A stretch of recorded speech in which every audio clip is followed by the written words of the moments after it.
Let us come and contemplate for a moment on how the Lord Jesus felt while knowing all the sorrows and the agonies which he was going to enter and endure.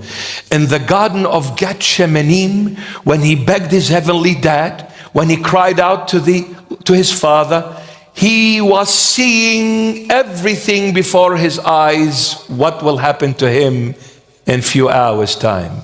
He was seeing it all. So let us contemplate on those last couple of days before the cross. On Wednesday, the Lord was absolutely sleepless. Why? Because the Lord realized that Judas Iscariot had sold him for 30 pieces of silver. The deal has been made. Jesus will be killed. So from Wednesday, he was sleepless. Then Thursday, he stayed up with them. You know, the Last Supper. He stayed up with them. He didn't sleep from Wednesday till Thursday. And then when they finished from that supper, did you know what time they normally get up and leave? After midnight. So when they got to the Garden of Gethsemane or Gethsemane, it would have been around 1 a.m. So Thursday going on to Friday 1 a.m. So from Wednesday, no rest. Thursday, he stayed all day and all night up till 1 a.m. 1 a.m. they went to the Garden of Gethsemane. Then he was arrested in that garden. And he was taken to Annas' house. Annas' house was the high priest prior to Caiaphas. But at the time of the Lord Jesus, it was Caiaphas the high priest. I want you to know this fact about the history of the Israelite nation and the priesthood in the Old Testament. The high priest could only remain as a high priest for 4 years. You know, it's like the presidents or prime ministers, they only last for 4 years and then they have to be voted. However, the high priest at the time had a term of 4 years and 4 years only. The moment his 4 years were finished, he had to step down. No more chance to be a high priest. So Annas was a very cruel high priest, very cruel. Realizing his time is up, he made Caiaphas marry his daughter. So Annas was the father-in-law of Caiaphas the high priest, who was at the time of the Lord Jesus. Why? Because Annas wanted to remain in control. Because he gave his daughter to Caiaphas, whatever he says, he can't say no to Annas, otherwise he will say to his daughter, give him hell. And being a high priest, for his wife to control him, that is an absolute embarrassment before the entire Israelite nation. He is the high priest, for God's sake. His wife. So whatever Annas said, Caiaphas did.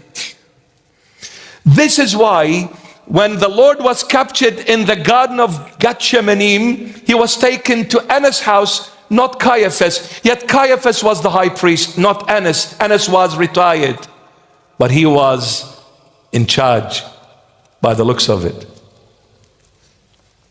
And then from Annas' house to Caiaphas' house. And from Caiaphas' house to the Sanhedrin council. And from the Sanhedrin council to Pilate. And from Pilate to Herod. And from Herod to Pilate. And from Pilate he was sentenced to be crucified. From Wednesday till Friday morning. From one place to the other. From one place to the other. No rest, no sleep. And don't forget,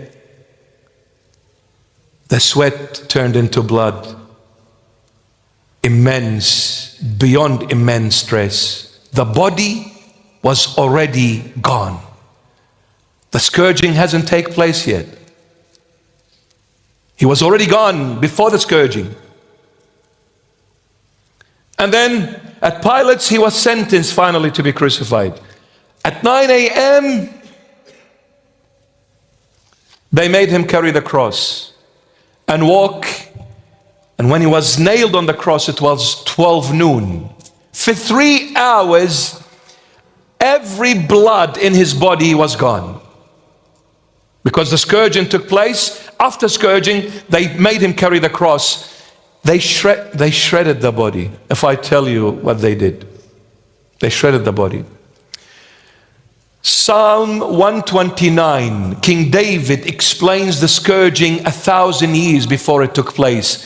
When you read Psalm 129, it is written in a prophetic way, but it is about the scourging.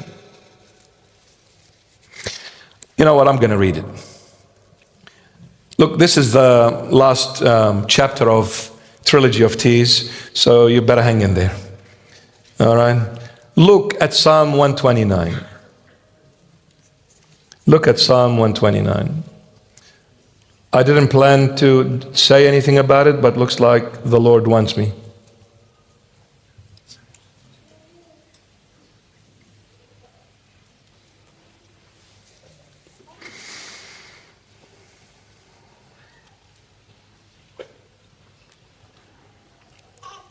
Psalm 129, I'll read it all. Many a time they have afflicted me from my youth. Psalm 129 is a prophecy about the crucifixion or the scourging of the Lord Jesus. And it was written 1,000 years prior to his coming. Many a time they have afflicted me from my youth. Let Israel now say, many a time they have afflicted me from my youth. Yet they have not prevailed against me. Verse 3. The plowers plowed on my back. You know, in the good olden days when they used to unearth, like turn the soil from beneath and bring it up, because that soil needs to be unturned. Why?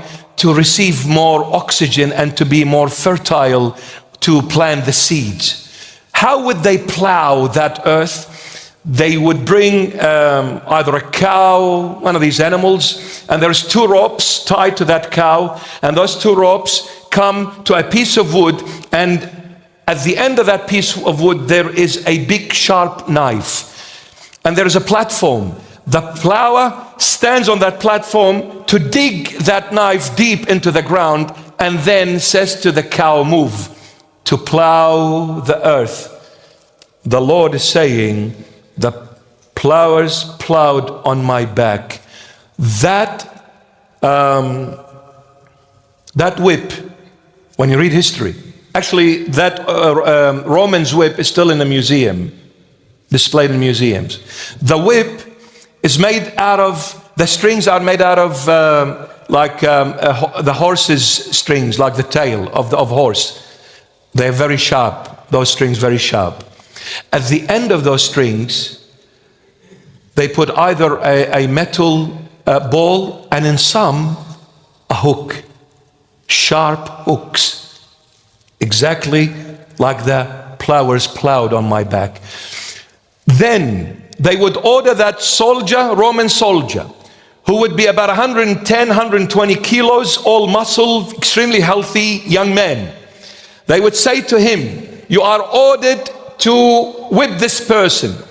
He would go back at least 20 meters and would come running and then jump with all of his might, with all of his power, and then slam that whip with those metal balls and the hook on the back of that person. And obviously the hook is going to go deep in the flesh. Then he would pull it with all of his strength. The flesh is shredded. They whipped the Lord on his back and on his chest. Sorry, but I had to say it.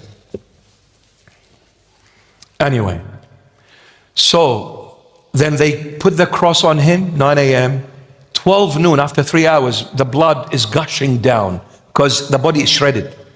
The blood is gushing down. At 12 noon, he is nailed on the cross. 3 p.m. he gives the last breath and dies in the flesh. That's why he begged his dad in the Garden of Gethsemane, just keep the body alive until I say, Teteleste, it is paid in full. Because I could see the body's not going to last. But what does the Holy Bible say? He was heard because of his godly fear. He was heard. The Father granted Jesus, the perfect man, his wish.